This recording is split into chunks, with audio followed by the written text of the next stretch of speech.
Good morning student. आज class 7 में computer के अंतर्गत जो है लेसन 4 समझाया जाएगा। पिछली बार लेसन 4 के विषय में बताया गया था। लेसन 4 ऑब्जेक्ट्स इन वर्ड 2016 के विषय में दिया गया है, जिसके अंतर्गत जो है वर्ड आर्ट आपको समझाया जा रहा है। वर्ड आर्ट के अंतर्गत यदि आप कोई वर्ड आर्ट टेस्ट का इस्तेमाल किए हुए हैं और उसके टेस्ट के डायरेक्शन को आप चेंज करना चाहते हैं, बदलना चाहते हैं, और वह टेस्ट का डायरेक्शन चाहे जो है हॉरिजॉन्टल के रूप में हो सकता है या वर्टिकल के रूप में हो सकता है। यदि आप उसके डायरेक्शन को चेंज करना चाहते हैं तो उसके लिए कुछ प्रोसेस प्रक्रियाएं हैं जिसे आपको फॉलो करना होगा। सबसे पहला स्टेप्स है select a word art object. सबसे पहले वर्ड आर्ट टेस्ट जो आप लिखे हुए हैं उसके ऑब्जेक्ट को आप सेलेक्ट करेंगे। सेलेक्ट करने के बाद सेकेंड स्टेप में जो है on the drawing tools format tab in the text group click text direction, यानी आप फॉर्मेट टैब में जाएंगे। फॉर्मेट टैब में देखेंगे टेस्ट ग्रुप होता है। टेस्ट ग्रुप में एक ऑप्शन होगा टेस्ट डायरेक्शन, उस पर माउस पॉइंटर को ले जाएंगे और ले जा कर के क्लिक करेंगे। जब आप क्लिक करेंगे तो उसका एक ड्रॉप डाउन लिस्ट स्क्रीन पर डिस्प्ले होगा और उस ड्रॉप डाउन लिस्ट में विभिन्न प्रकार के ऑप्शंस दिए गए होंगे। अब आप वर्टिकल के रूप में, ऊर्ध्वाधर के रूप में या हॉरिजॉन्टल क्षैतिज के रूप में, जिस ग्रुप में आप अपने टेस्ट के डायरेक्शन को चेंज करना चाहते हैं, आप माउस पॉइंटर ले जाएंगे और ले जा कर के क्लिक कर देंगे। जब आप क्लिक करेंगे तो आप देखेंगे जो ऑप्शन, जो विकल्प आपने चूज किया है या जिस ऑप्शन पे आपने माउस पॉइंटर ले जा कर के क्लिक किया है, वह टेस्ट जो है वर्ड आर्ट का वह उस रूप में हो जाएगा। तो इस तरह से हम टेस्ट वर्ड आर्ट में लिखे गए टेक्स्ट के डायरेक्शन को चेंज करना चाहें तो चेंज कर सकते हैं। इसके बाद दिया है शेप्स। अभी तक आपको जो है वर्ड आर्ट के विषय में बताया जा रहा था। अब जो है यदि आप कोई शेप्स, कोई आकृति आप अपने डॉक्यूमेंट्स में लाना चाहते हैं और वह आकृति जो है लाइन के रूप में हो सकती है, रेक्टेंगल्स आयत के रूप में हो सकता है, एरोज के रूप में हो सकता है, स्टार के रूप में हो सकता है, क्लाउड्स, बैनर, फ्लो चार्ट, यानी ये बहुत सारे शेप्स होते हैं जिसकी अलग अलग कैटेगरियाँ होती हैं। यदि उन शेप्स को आप अपने डॉक्यूमेंट्स में लाना चाहते हैं तो उसके लिए आपको क्या करना होगा। सबसे पहले दिया गया है कि इंसर्टिंग ए शेप्स, यानी यदि आप कोई शेप्स जो है अपने डॉक्यूमेंट्स में लाना चाहते हैं या इंसर्ट करना चाहते हैं तो उसके लिए आपको क्या करना होगा। सर्वप्रथम पहला स्टेप जो कह रहा है on the insert tab in the illustration group click the shapes button, यानी आप इंसर्ट टैब में जाएंगे। इंसर्ट टैब में इलिस्ट्रेशन ग्रुप होता है। इलिस्ट्रेशन ग्रुप में जो है एक शेप्स नाम का ऑप्शन होगा या बटन होगा। आप माउस पॉइंटर को उस पर ले जाइए, ले जा कर के क्लिक कीजिए। The shapes gallery appears, shapes की जो गैलरी होगी वह जो है स्क्रीन पर डिस्प्ले होगा और उसमें विभिन्न प्रकार की कैटेगरियाँ दी गई होंगी। जैसे अभी अब आपको बताया है rectangle, lines, clouds, flow chart, ऐसे करके बहुत सारी कैटेगरी होगी। अब आप उसमें से किस कैटेगरी में से कौन सा शेप आप इंसर्ट कराना चाहते हैं वो आपके ऊपर डिपेंड करता है। कह रहा है click the shapes you want to insert, यानी जिस शेप्स को आप अपने डॉक्यूमेंट्स में इंसर्ट करना चाहते हैं उस पर क्लिक करेंगे। जब आप क्लिक करेंगे तो आप देखेंगे कि जो है आपका माउस पॉइंटर जो होता है वह जो है एक प्लस के जैसे बन जाएगा और उसके बाद माउस के लेफ्ट बटन को दाब करके आप जो है ड्रैग करेंगे और जब ड्रैग करेंगे तो आप देखेंगे कि आपका शेप्स, जो आप शेप्स चूज किए हुए हैं या जिस कैटेगरी का चूज किए हुए हैं उस रूप में जो है आपके डॉक्यूमेंट्स में शेप्स जो है इंसर्ट हो जाएगा। और उसके बाद कर रहा है click anywhere outside the shapes to insert in the documents, और आप शेप्स के बाहर की जो है कहीं भी बाहरी साइड में जो है आप माउस पॉइंटर को जब क्लिक कर देंगे तो आपका जो है शेप्स आपके डॉक्यूमेंट्स में इंसर्ट हो जाएगा। तो इस तरह से हम जो है कोई भी शेप्स यदि अपने डॉक्यूमेंट्स में इंसर्ट करना चाहते हैं तो इस ऑप्शन का उपयोग करके जो है हम डॉक्यूमेंट में शेप्स इंसर्ट करा सकते हैं। इसके बाद दिया है फॉर्मेटिंग शेप्स।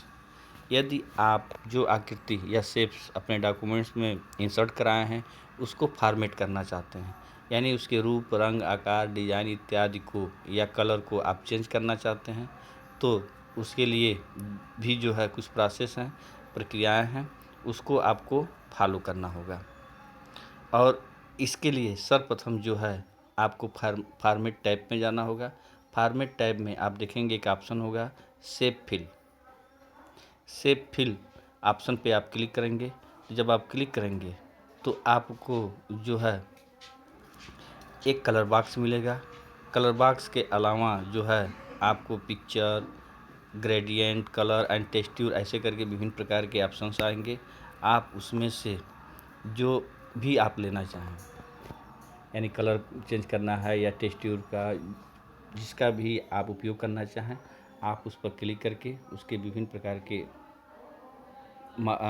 कलर के डिज़ाइंस आएंगे, आप उसमें से चूज कर सकते हैं।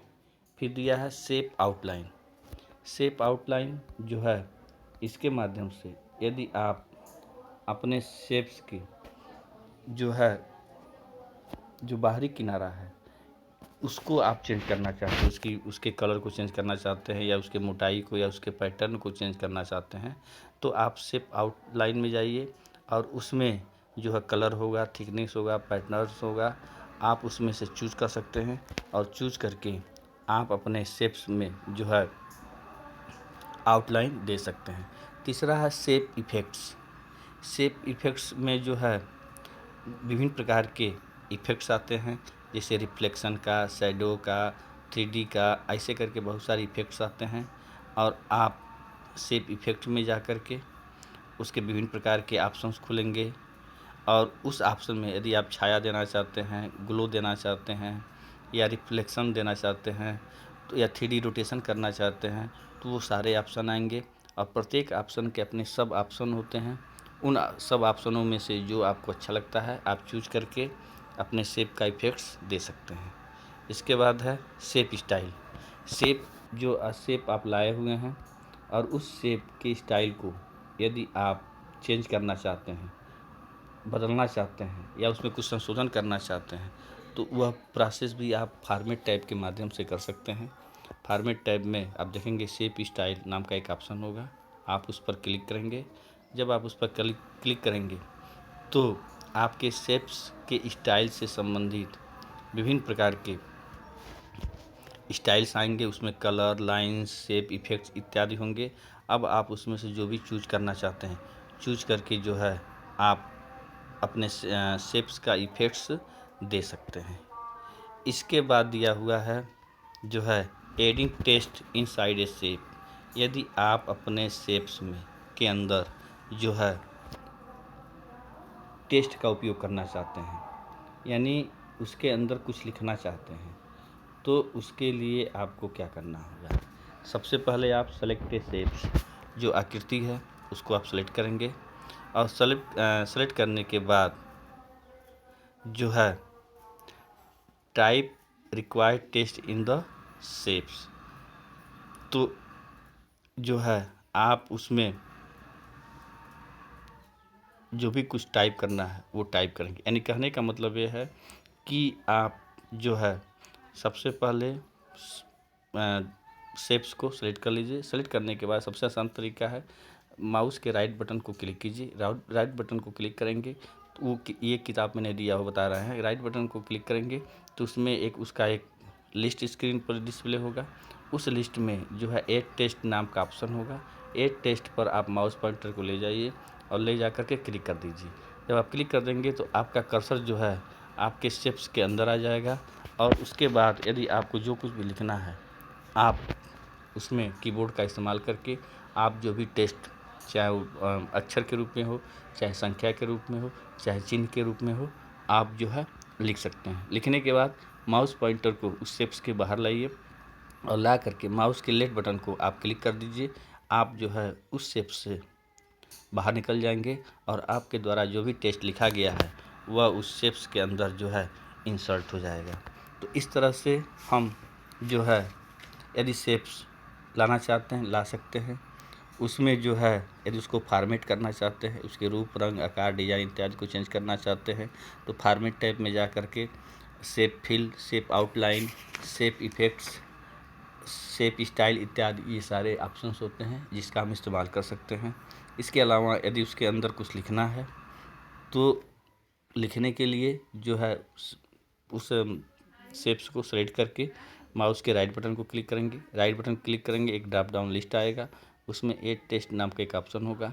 आप उस पर क्लिक करेंगे, आपका कर्सर शेप्स के अंदर चला जाएगा, यानी कर्सर जो है शेप्स के अंदर इंसर्ट हो जाएगा। आप कीबोर्ड का इस्तेमाल करके जो भी टेक्स्ट या जो कुछ भी लिखना है आप लिख सकते हैं। Thank you.